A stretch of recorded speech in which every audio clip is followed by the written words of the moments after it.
Hello ladies and gentlemen, this is Blue Maxima, and I've been playing a bit of Monster Hunter Wilds, and if you couldn't tell by the video title, I kind of think it's a bit more Monster Hunter Milds, personally, but we'll get into that over the course of this video, although I'm going to warn you right now, I've got the list of bullet points I want to cover in this video in front of me, and 9 of them end with the word sucks, so we might not be in for a good time, although there is a couple of good points towards the end there, but we're mainly going to be doing the negatives in this video. Now, I'm not going to call myself a true Monster Hunter fan, quote unquote. I did try it multiple times over the years. I played Monster Hunter Freedom Unite on PSP, I played a bunch of Monster Hunter Generations Ultimate, but people who know Monster Hunter Generations Ultimate know that even 10 hours in that game is nothing. Now, I always had a copy of World next to me, and I remember playing that with friends on PlayStation 4 back around the time it first came out and not really being impressed. Then I moved on to Monster Hunter Rise, just recently, in fact. There was a deal for it on Fanatical, I think it was, where you got it and Sunbreak for 20 bucks. And then I put 100 hours into it. That's not even close to having finished the endgame, but I put 100 hours into it. I'm currently level 114 on the anomaly ranks, which is not much, but it's still a fair amount for me, trust me. Any game that can get 100 hours out of me is clearly worth its salt. With that said, though, my only experience with Monster Hunter up to this point that I can say is realistic is Rise. I played bow, mostly, in Rise, and by mostly I mean completely. I tried a few of the other weapons and I wasn't impressed. However, in Monster Hunter Wilds here, I ended up picking out a sword and shield for a slight little, just, change in scenery and whatnot. It was mainly because a mate of mine said something to me along the lines of, Monster Hunter Wilds isn't easy, you just know what you're doing. So I swapped to sword and shield, and I just did absolutely fine. Like, there was absolutely nothing wrong with my gameplay whatsoever. And that's mainly because the difficulty in this game sucks. If anyone is saying anything to you about how Monster Hunter Wilds isn't easy, it's just the fact that you're an experienced hunter, they're lying to you. This game is ridiculously easy. I've carded. Now, I've played this game for about 20 hours at this point, and here's a picture of my endgame build, by the way, just so you know that I'm not screwing with you. Like, I have done everything there is to do in endgame, at least from my perspective. There might be more things for me to do, but we'll get to that in a bit, alright? We'll get to that in a bit, because there's a lot of explanation to be had. But yes, as I said, I've played this for about 20 hours, I've finished the main story, I've done a bunch of the endgame grind content, I managed to get, like, an absolutely perfect bow off the endgame weapon grind system. I have seen everything there is to be seen in Monster Hunter Wilds up to this point, I am pretty sure. I haven't tried any of what they call the Apex Predator fights, but I'm also not sure why I would in comparison for, like, the endgame stuff. Maybe if I was looking for a specific set of armor, I would, but I can't imagine a reason why I would otherwise. And this game is stupid easy.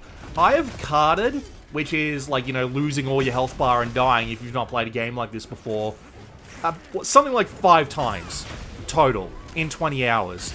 In Monster Hunter Rise, I'd already carded like 7 to 8 times before the 10-hour mark. This game is just ridiculous in how easy it is. And this isn't in the sense that I'm a good hunter. I'm not. I suck. I willingly get hit multiple times just because it means I can get a stronger attack off. I use Divine Blessing like it's going out of style. And I still think this game is easier than base game Rise. I still think this game is easier than bloody any other Monster Hunter that's come before it. It's just, monsters are just, I don't know, slower and do less damage in general.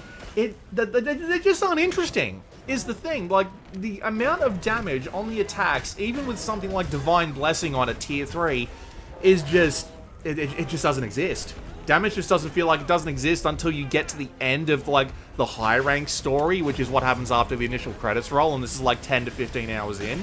And even then, it's still feeling like where the game should have started in order to really have some teeth. The entire time I was playing this, I found myself thinking, this is just too easy. I should be challenged at some point during this, and I'm not. Now, it's entirely possible that this is because of one of the features that they added, which I really liked having in Rise, which is the support hunters.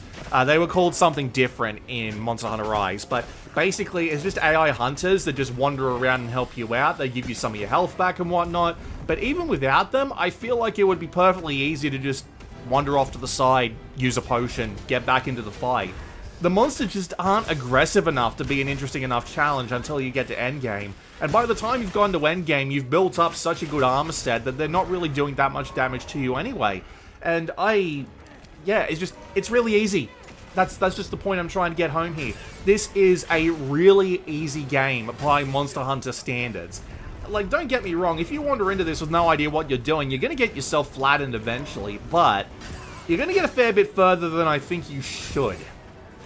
Now, even with the concept of, like, making better weapons and better armor and whatnot, I stayed on the base armor. I didn't feel the need to upgrade my armor until after the credits had already rolled and I was in high rank, which is not something that this game should be encouraging. One of the things about Monster Hunter that I really like is the idea that you need to, like, suit your armor to your build and you should be swapping to, like, new stuff as soon as humanly possible. And the armor sets in this game just aren't very good, at least not until you get to high rank, and even then it's a bit challenging.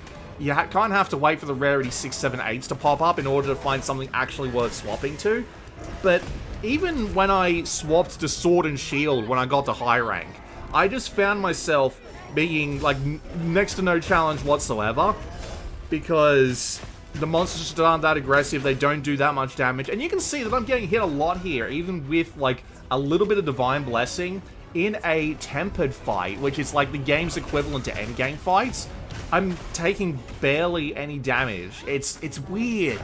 It's weird. Look, I'll just summarize this here because we have to move on, but it really is just easier. Like, there's no I'm a good hunter about this. There's no you're just customizing your armor as best as you can. No, I was playing with an inefficient build for almost the entire game, and I felt like this was too easy. There should have been 1 or 2 points where the game is just like, nope, you stop here until you learn what you're doing. But there wasn't.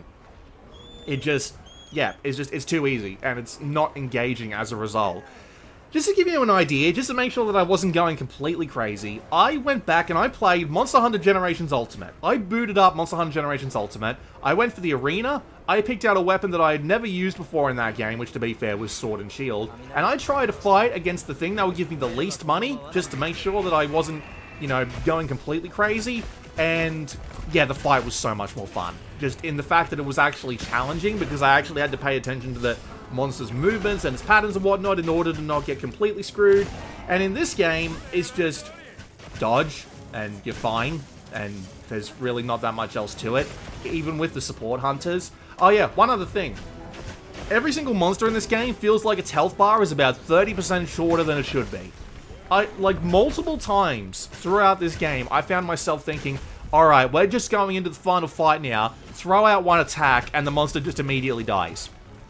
It's so strange. It happened to me multiple times.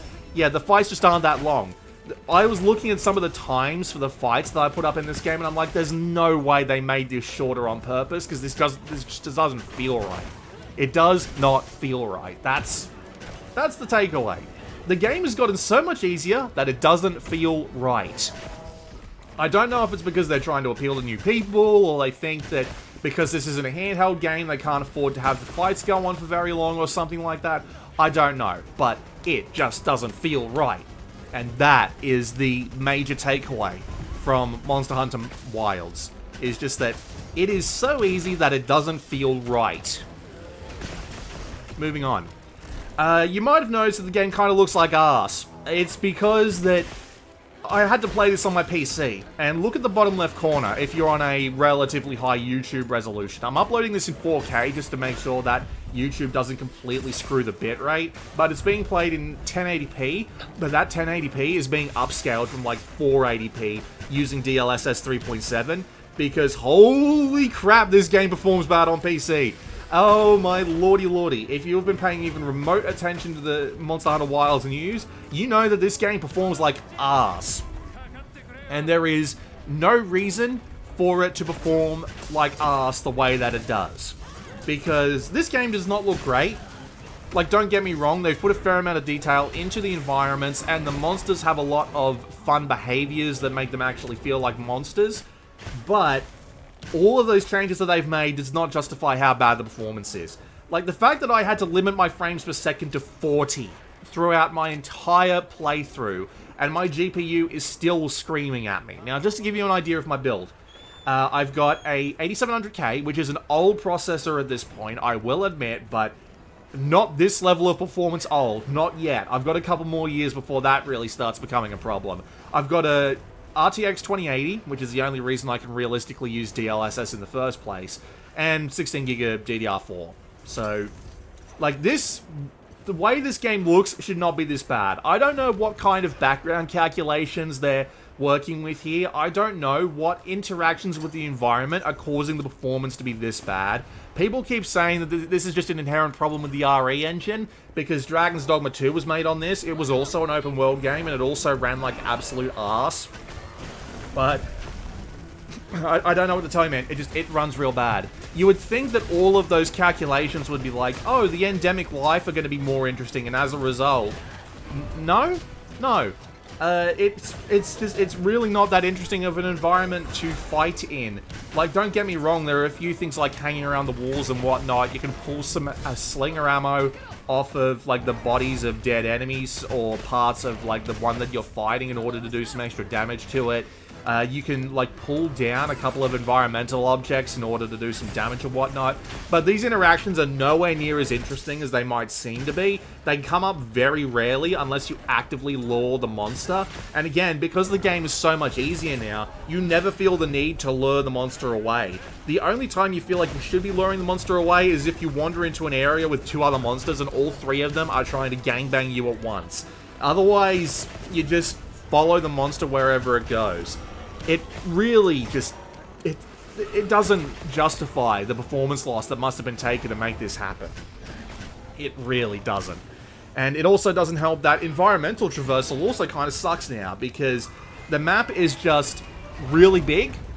Like, it's massive. It's huge. Now, this might just be the Rise player in me saying something along the lines of, oh, I love the ability to just do a wire dash and fly into the air and get across the entire map with a great wire bug. But in this game, the environments are just complex in a way that I feel like they didn't really need to be. A lot of the areas have multiple floors, quote unquote. Getting between different areas is just running down the same paths as always, though. And pretty much the only thing you do in this game is hop on your Sekaret, hit up on the D-pad, and just sit back and relax for a bit.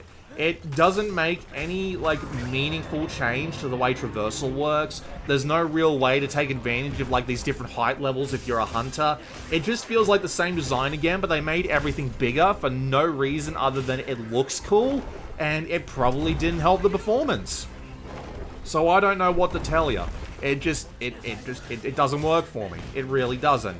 And as a result, the fights feel like they do in Monster Hunter. You go and fight a monster in one area, it eventually gets pissed off enough that it decides to just bugger off and leave to another area, and you just have to follow it. And in the other games, that was nice and simple, just because the paths were simple enough that it didn't end up becoming a problem. But in this game, it feels like you need to go up 3 ladders, down 2 tunnels, and a partridge in a pear tree just to get to the next area. And again, at some point, you just want to hop on your Sekaret, hit up on the D-pad, and just let it take you wherever it wants to take you. It's just, it's painful. It really is. It's a pain in the ass. And another reason why it's painful and a pain in the ass is because, well, the story. Now, I'll be perfectly honest with you, I skipped the majority of the cutscenes because Monster Hunter World was really bad about forcing you to watch cutscenes. It was one of the reasons why I dropped that game in the first place. And in this game, you can skip them. Hooray! You want to know what they replaced that with? Multiple sections where they force you to ride really slowly on your Sekaret, just looking around, looking for things to hoover up with your slinger, and just wait for 2 minutes while they just chat into your ear until you get to the next fight. It's like shooting yourself in the foot in World. and then realizing, okay, we made a mistake, we're gonna do that again, and then shooting yourself in the fucking hand. Everyone hates, like, escort quests where you just have to wander with this guy who's slower than you, and this is just so much worse because everybody is so slow. I don't know why they did this, and they clearly realized how bad of a mistake this was, because as soon as those credits roll, you see like one of those sections, and then you're done. And it's really frustrating that this is a thing. You would be better off just not having these at all. But, as a result, the story is just a pain in the ass too. And again, you can't skip those. Again, it's like shooting yourself in the foot, realizing you made a mistake, and then shooting yourself in the hand. I don't know why they thought this would be a good idea. Don't get me wrong, it's nice to be able to, like, you know, hoover up a couple of supplies, but there's more than one time where they force you to go buy a mining outcrop, and you can't, like, hit mining outcrops with your slinger, so you just have to walk right by, watching that ore just go away. And I absolutely despise it when that happens. Like, my kingdom to be able to go and get that mining outcrop so I can use it to get some of the better armor sets I'm looking for, but no. No, screw you. You have to wander along and listen to this story, and as far as I can tell, it's the same that Monster Hunter stories have always been. There is a delicate balance in the environment. Then a big monster comes along and tries to tip it over, so you have to go kill that monster. Rinse, repeat, rinse, repeat. At the very least, they changed the the White Devil to the White Wraith. God, I can't speak today. Because I gotta tell you, man, when they announced this, and, like, don't get me wrong, I don't like paying that much attention to politics, but having the little black kid say something about the White Devil is... eh? At least when they changed it to the White Wraith, it felt better about it, man. Although, to be fair, I don't really care. I've been playing this game entirely in Japanese anyway, and as I said, I've been skipping most of the cutscenes, so what makes you think I've been paying attention to most of the voice lines? So yeah, story sucks, environmental traversal sucks, and they kind of just feed into each other. Not great. Now, let's talk about some of the actual, like, gameplay itself. And if you've been watching the video that's been going in the background for the last 20 minutes, this has been, like, my gameplay, by the way. I did go to the effort to record this. This is me playing, and if you're wondering why I'm so bad with the sword and shield, it's because, like, this is about an hour after I decided to swap to the sword and shield. And also, I've just been going back and forth, trying to take advantage of that swappable weapon feature, but we'll get to that. So, most of the game is, like, pretty self-explanatory. They have added a couple of things, although you could do these things in Rise as well. Like, being able to sharpen your weapon on the fly and whatnot.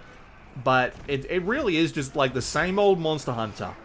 Monsters have big patterns and big attacks and whatnot, and you've got to fight them off. There's 14 different weapons, and I'll be perfectly honest, I've only done 2 of them. I've only been playing sword and shield and bow. So I'm not the one to talk to if you want, like, really delicate opinions about what's changed about a weapon, what's not, unless you want to talk about the bow. But we'll talk about the one thing excuse me. We'll talk about the one thing I don't like about the bow shortly. But right now, let's talk about wounds. I really don't like wounds. Now, a bunch of mechanics are still in here, like, you know, being able to put monsters to sleep and poison them and paralyze them and whatnot. Being able to just, you know, knock them on their ass and just hit them with a endless combo that just goes forever and ever. And, like, yeah, all of that stuff still works. The absolute base of, like, Monster Hunter combat still works, and there is a lot going on here that helps add to that experience. Whether it be, like, just the monster behaviors and animations, the different areas you can attack, and they all have their own different things going on, things that you can blow off certain monsters in order to make them weak in one area. That's all here. That's still great. But they felt the need to add to that by adding wounds. Now, what are wounds? Wounds are little areas that you can make by attacking the same area multiple times. And when you open up a wound, it actually, like, physically comes up on the monster's body.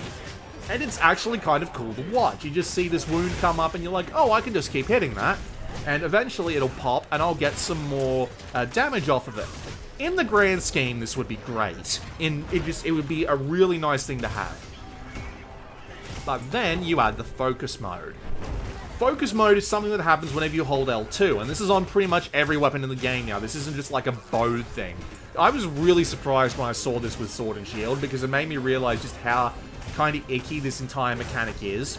So, the problem with wounds is that when you've got your focus attacks, you basically are just thinking, I just want to kill that wound. I just want to get rid of that wound now and get all that damage possible. And with focus attacks, it's really simple. You just need to hit like one attack in that spot, in the spot that the wound is in. And when you hold L2, the wounds glow bright red because they know that this is a modern generation game. There's visual noise all over the place. Sometimes you're not going to be able to see wounds. Again, that's a frustration I also have with this game, but at least they're like, you know, like taking like a lazy way around it instead of forcing you to look for the wounds. But all you need to do is hit the wounds once with a focus attack and then just press a button and you'll just knock that wound out, deal 500 something damage, which is ridiculous, and get a free monster part. And on top of that, you can still like break areas. So if you're still looking for like a specific monster's head or tail or whatnot, you just consistently hit that area, punch it until it gets a wound, hit the wound, rinse and repeat. And unfortunately, it makes the game feel a bit more dull, because in regular Monster Hunter, you could focus on whatever part of the monster you wanted to, barring the exceptions of like, you know, a sharp weapon doesn't do well against a heavily armored area, etc, etc. But when you've got wounds, it changes the dynamic and the flow of the game completely, where as soon as you see a wound open up, your immediate thought is, must punch, must punch, must punch. And you just keep you make a lot of wounds over the course of a fight. Like, a dozen wounds isn't too far out of the ordinary. So you're just constantly just going for a wound, going for a wound, going for a wound. And this really gets on the arse of a bow player like myself, because you immediately, when you see a wound, you just immediately get out of the way, hold R1, and then just let it go and let the wound die, for the most part. It's so boring. It takes a lot out of that initial loop of just evading the monster attacks and hitting wherever you want to, just waiting for the wounds to come up and then just hitting them. I can't tell you why this makes such a big difference to me, but it annoys me to no end that it feels linear as a result. Just as soon as you see a wound, just hit it and then rinse and repeat. And I'll be honest with you, it gets really boring really fast just trying to hit these wounds as much as you possibly can. And again, it's like 500 damage where a basic attack does 50 at most, or even a basic combo does like 50 at most in one shot. So, yeah, I can't tell you, man, just something about it feels off. Something about it feels like you just... my brain is trying to come up with a reason why it doesn't like this as much, but it really does interrupt the flow. It makes it feel like that you're not really just dynamically looking for an opening. It's just as soon as an opening opens up because an area got hit an amount of times arbitrarily, you just know you're going for that spot now. And there's no ifs, ands, or buts about it. And the only time there's like a dynamic wound is like when a particular monster, I think it's the Ray Dow, I could be misremembering. It's like the weird slimy squid thing. When it screams at you and opens its mouth, a wound temporarily, like, opens in its mouth. And I actually like that as a concept. I don't mind the idea of just, like, a temporary critical area that you can just hit, but I think that's the only one in the game. That's the only one I know of in the game that takes advantage of that concept. In every other monster fight, it's just hit the wound as much as possible. Like, my main idea was with the bow towards Endgame was basically just use Dragon Piercer as much as possible, because it does multiple wounds along multiple different areas. It does multiple hits along multiple different areas, so just constantly using Dragon Piercer and hitting along the entire body of a monster was the quickest way to get wounds to appear, and then you would just swap to a wound shot, hit it, and then just you were done. And as a result, I don't like it. I really don't like it. Yes, moving on. The other thing that is really unfortunate about like the main gameplay loop is that a lot of the monsters they have, especially in the early game, just aren't that interesting. Big beast that punches you from time to time is a quite common trope in Monster Hunter Wilds. It takes a while for the more interesting monsters to come up, like the dragons and whatnot, with their more interesting attacks, but those early game fights are such a slog. There's nothing interesting about them whatsoever, and they're usually dead so quickly that you just find yourself being like, oh, there's nothing interesting happening in that fight whatsoever. And again, I don't like most of the monsters. I just find them uninteresting. Like, even the base game Rise monsters had a unique gimmick that I could recall, Like, for example, the Kuliaku. That's probably not how you pronounce that. They would pull a rock out of the ground and try and bash your head in with it. And that's not even getting into the endgame monsters, like, for example, the Magnum Arlo. I love the Magnum Arlo. I think the Magnum Arlo is my favorite Monster Hunter monster. That weird little railgun thing it does with its tail catches me off guard every time, and for some reason I love it.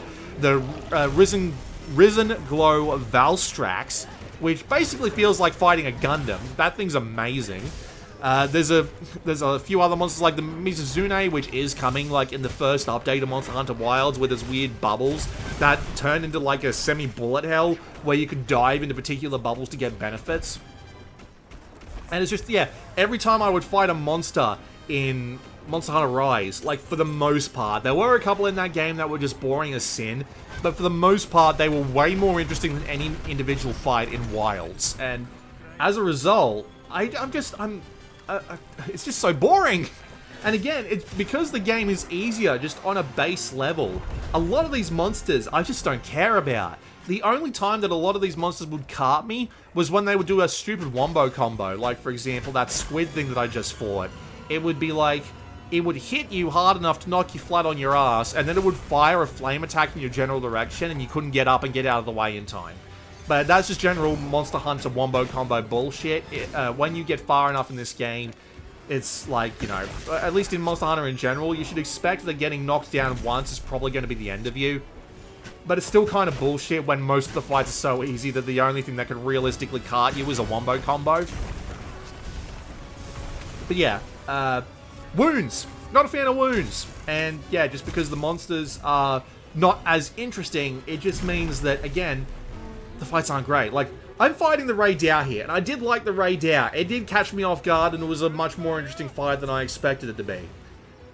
But this is like the second to last fight in the main story, so I don't know what to tell you. It just takes ages to get to this point, and I have always been an advocate of, if a game doesn't get you in the first few hours, it doesn't deserve your time. And I was having that feeling a lot when I was playing Rise not Rise initially, Wilds initially. Rise got me in real quick, and even with like the Rampage bullshit and whatnot, it still had me pretty much hooked just on the monster hunting experience. But if I started with this, I would not have been that impressed. Because there's a point where you have to accept that filtering the normies is important to give your game that flavor that it deserves. And Monster Hunter Wilds feels like it's going too far in the normie direction and paying for it.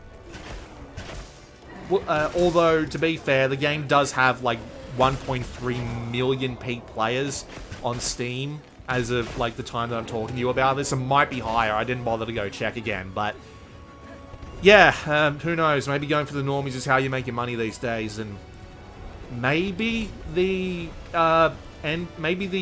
post-game expansion will be what gives me the difficulty and the interesting monsters that I'm looking for. But who knows, right? Right, let's talk about swappable weapons. I really like the idea of this. They changed it so that the decorations on weapons and the decorations on armor are actually separate things now. So you don't have to go putting an attack boost gem into your leg. That never really did make much sense. But now, in Monster Hunter Wilds, they make it so that all your attack gems are on your weapons themselves, and then all of your defensive gems are on your armor. In the grand scheme of things, this is actually a really cool idea. And early on, you can just, like, swap between, like, two different weapons and just have it kind of work on the same armor system. But eventually it starts to get kind of annoying with the way you want to build your stuff, because even in the defensive side of things, there are a bunch of skills that are really specific to certain weapons, and some that are just, you know, kind of general, but not as good. And as a result, if you really want to be going into the whole endgame build idea, you're gonna want to be focusing on one weapon. And that's kind of where my endgame build has ended up. My endgame build is more or less focused on the idea of using my bow, just exclusively.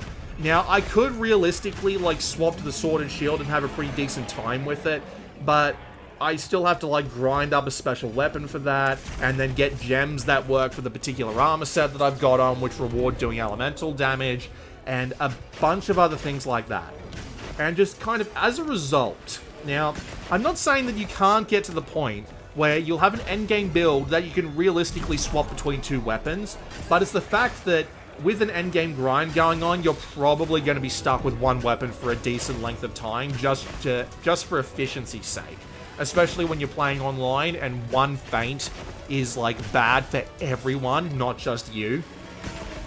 It means that you just, yeah, for a while you'll just be stuck with 1 weapon until you can realistically work that second weapon into it. And I'm not a massive fan of that. Now, this can be helped by getting a weapon off the weapon tree, because weapons have their own effects built in right now. Like, the sword and shield I was using had like 3 guard on it, which meant that I could block most attacks and take very little damage from them, which is not something you can normally do with the sword and shield. And that's good enough as just like, you know, a crutch. But the rest of the armor still feels like it's built out towards my bow. And as a result, there's no real way to like focus in on efficiency while also keeping both weapons in. I feel like you're going to have a bad time if you travel down that route. Now, I will admit this is a more minor complaint than what I've got coming up. But, yeah, just a little observation on my part is that you're probably just going to want to focus on 1 weapon until you can realistically branch out to 2. And that kind of sucks. That's the way Monster Hunter has always been, but when they introduced this feature, I was hoping they would have just a little bit more to help you out along those lines, but yeah, whatever. Endgame grind. It sucks. It kind of sucks. So, the entirety of the endgame grind, I can tell, and the funny thing is, I think I got to the end of this really quickly. Like, don't get me wrong, I can always endgame grind in order to get, like, my sword and shield working. I can always endgame grind in order to get the best weapon humanly possible. I can always endgame grind for that, but the endgame grind at the moment is just kind of awful. So here's the drill about how the endgame grind works. You have 2 options, 1 for your weapons, 1 for your armor. For your weapons, you have what they call artisan weapons. No, I'm not mispronouncing artisan. I don't know why they didn't just call them artisan weapons, but basically, you got to collect these random weapon parts off of what they call tempered monsters. And tempered monsters are things you start seeing from 6-star difficulty quests, where they're just harder versions of the same monsters. They're a little bit more aggressive and they move faster, and sometimes they have a couple of new moves, like for example, monkeys will fart on you now, which is not something I expected to say today, but here we are, Monster Hunter Wilds. So, when you fight these off, you get random weapon parts, right? And you need to combine 3 of these weapon parts into 1 weapon, and it's not random what weapon you get. You see roughly what you're going to get, but you'll get that weapon, and then those weapons have like 3 gem slots on them. So instead of having like the preset weapon abilities on the weapons on like the weapon upgrade tree, you'll get to like customize the weapon however you want. The thing about Artian weapons though is that they're just better to have. Like, there are gems that will give you like all of the abilities that are in like a weapon tree weapon, and then an extra skill on top of that just for the fun of it. So the entire idea is that you grind out these Artian weapons until you get a weapon that you like, and then you grind out like the gems to put in it.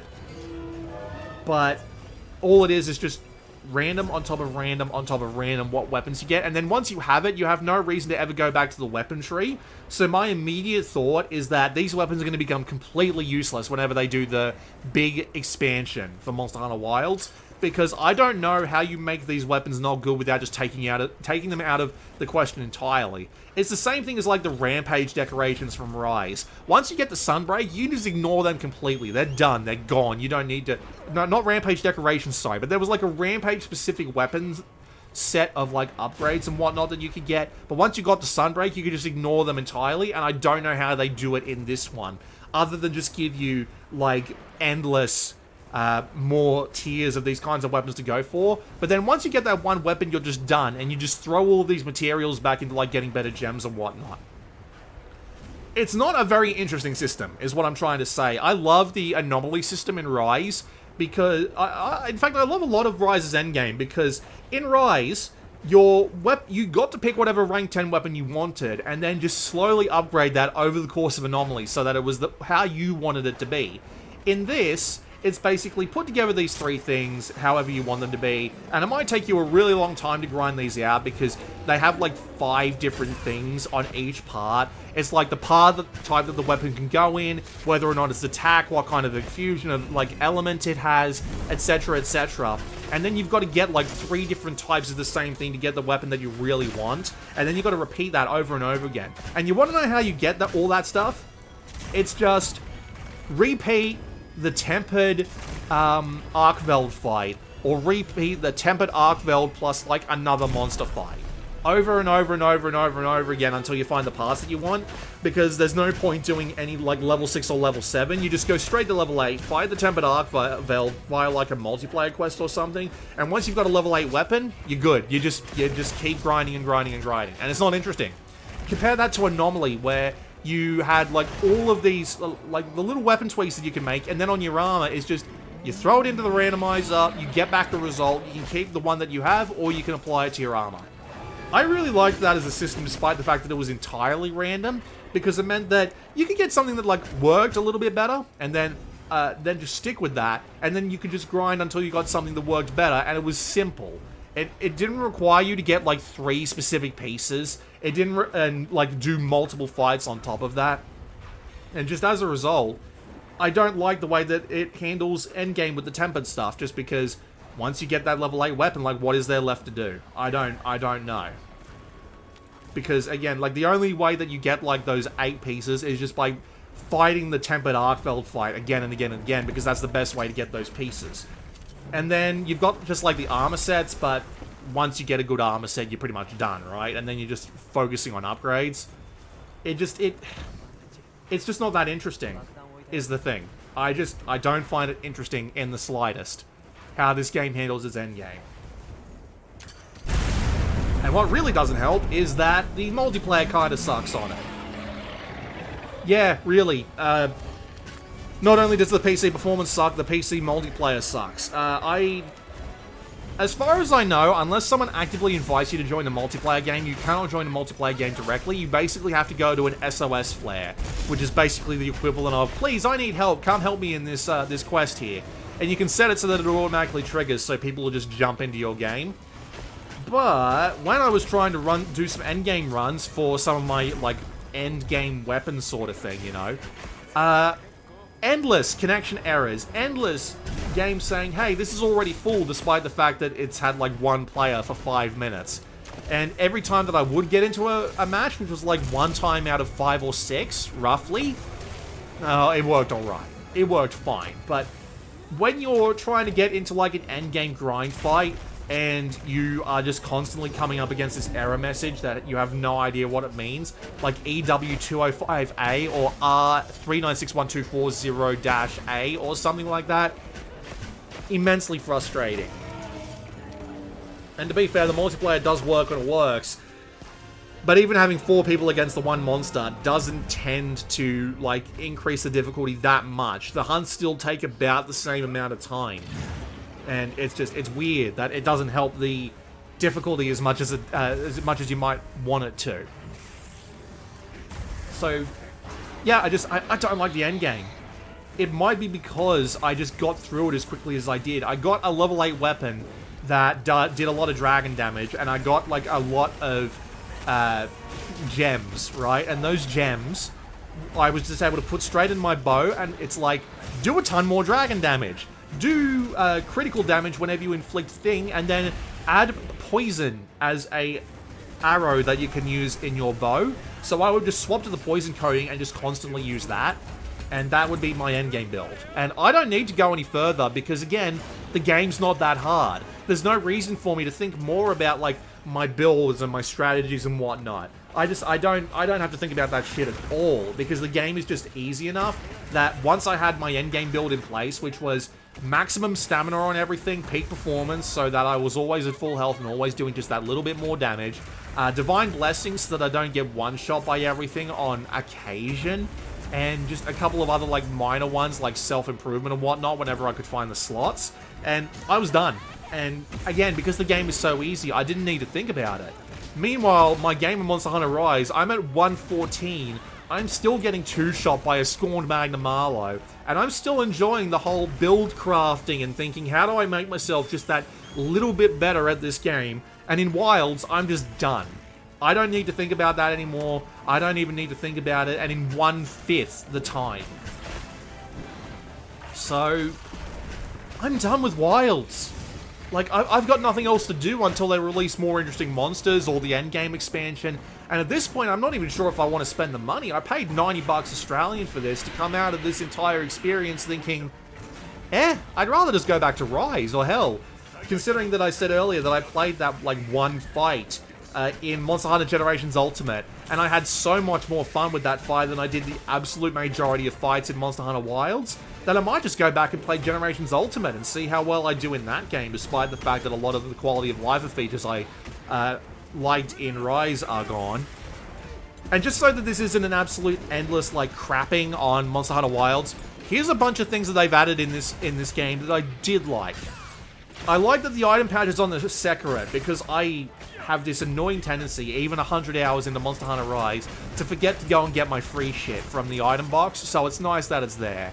I do appreciate the items are already highlighted on the map, and you can set them as a waypoint for your Sekret to go to make the grind easier, instead of just having to, like, memorize a route and just work around it. I don't want to be memorizing routes to go pick up items, I want to be memorizing monster patterns.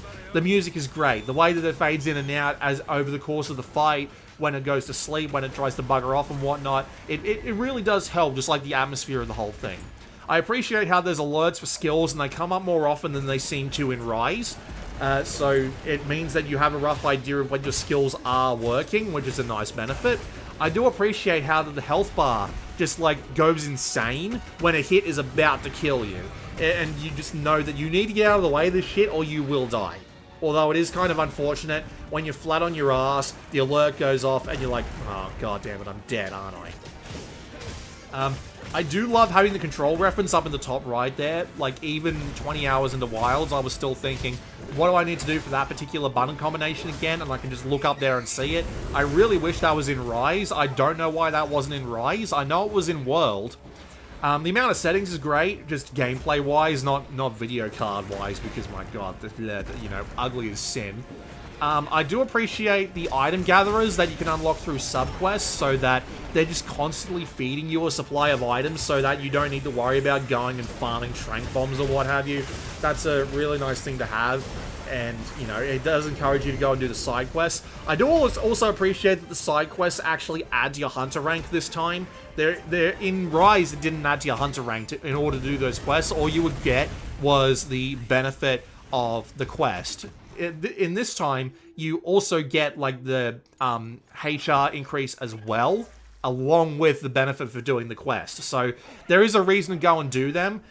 And generally, like, in the endgame, like, after you have hit credits and they unlock your HR rank, just going and doing side quests is usually enough to get you up to the next story quest, which, you know, I don't mind that as a thing. It's a good reason to go and do the side quests and unlock things like the item gatherers. And the last thing that I do like is being able to buy decent weapons from the supply ship, so that you can just, like, if you're thinking, oh, I'd like to go and try that weapon, but I don't want to spend the resources I have on it because I might need them later on for a weapon chain that I'm not considering. Yeah, just go buy a couple of weapons from the supply ship whenever it turns up, and you just get that shit. It's great. I like that a lot. And there are probably a couple of other minor things I'm missing. I don't like that you have to go into the tent, press like X twice, L3, XX to get your item loadout back. I feel like that should be a simpler combination. I do appreciate that meals are just easy to do this time, and they last real time and not one quest, so you can go on like 3 or 4 different hunts before you need to go and eat again. So that's a nice benefit. Although that does kind of like also get in the way of something along the lines of, say, all the items are now on a cooldown just in the world, which is annoying because you go and it's nice to be able to like go on that run around the world, farm all your items up, then go fight the monster, and then like come back. and then just like, you know, do another run, fight another monster, do another run, etc, etc. That doesn't happen anymore. And one thing I forgot, sorry, there's no arena mode. You can't just pick a monster, pick a preset set of armor and weaponry, and just go in and fight a particular monster just to give a weapon a try, which is just, I consider that a brutal failing. I call this Monster Hunter mild because I'm only mildly amused by it. There are some things I like, but a lot of things I don't, and I'm pretty much going back to Rise until the Portable team comes up with another game, basically. That's pretty much all I've got to say on the matter. You know what's weird? I had the weirdest comparison in my mind when I was playing this the other day. And by the other day, I mean like yesterday or the day before, because this game's only been out for 3 or 4 days at the time that I'm recording this. I compared this to Metal Gear Solid 5, where they just turned it into an open world for better or worse. In my opinion, mostly worse. Same thing with the Phantom Pain, mostly worse.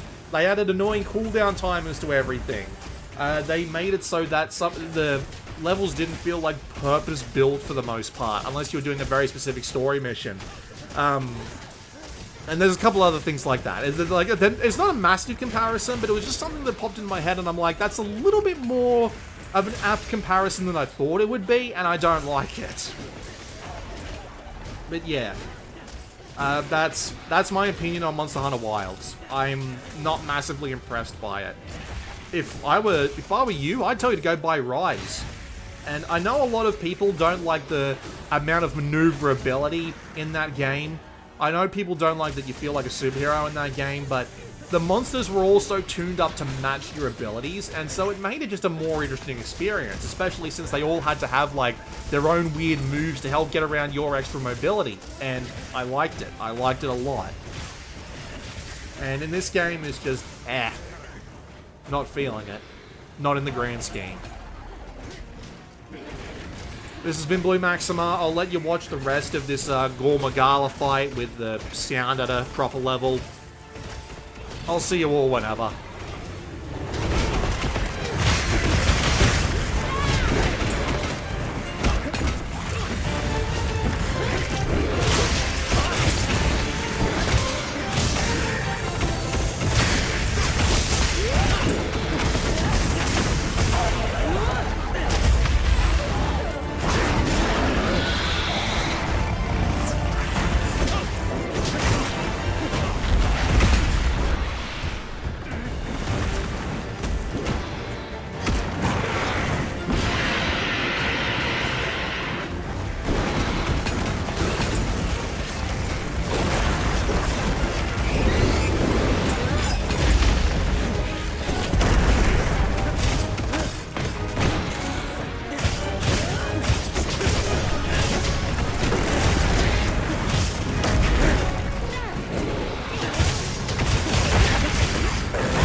攻撃性が高まっているはずです。